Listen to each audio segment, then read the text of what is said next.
Hello friends, I'm Pratibha, self-trained narcissistic abuse recovery life coach.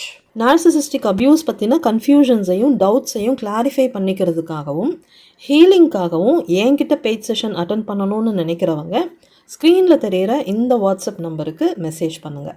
உங்கள் வாழ்க்கையை மாற்ற போகிற 30 நாள் சேலஞ்சோட 24வது நாள்.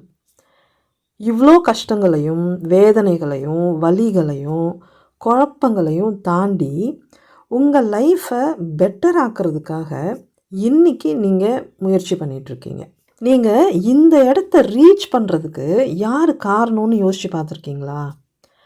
உங்களோட இன்னர் சைல்டு, உங்களோட ஆரம்ப பகுதியான அந்த குழந்தை பருவம். அந்த குழந்தை அன்னைக்கு இருந்த சூழலுக்கு ஏற்ற மாதிரி தன்னை அடாப்ட் பண்ணிக்கிச்சு.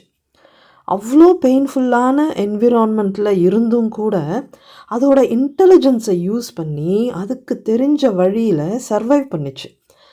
ஆனால் அந்த குழந்தை எந்த நம்பிக்கையில் இதையெல்லாம் தாங்கி இருக்கும் அப்படின்னு யோசிச்சு பாருங்களேன்.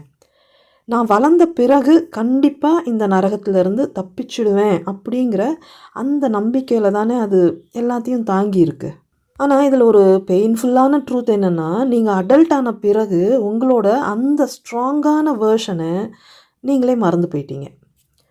உங்களுக்காக காத்துக்கிட்டு இருந்த அந்த இன்னர் சைல்டை நீங்களே கைவிட்டுட்டீங்க. இன்றைக்கி நீங்கள் உங்களோட அந்த ஸ்ட்ராங் வேர்ஷனோட ரீகனெக்ட் ஆகணும்.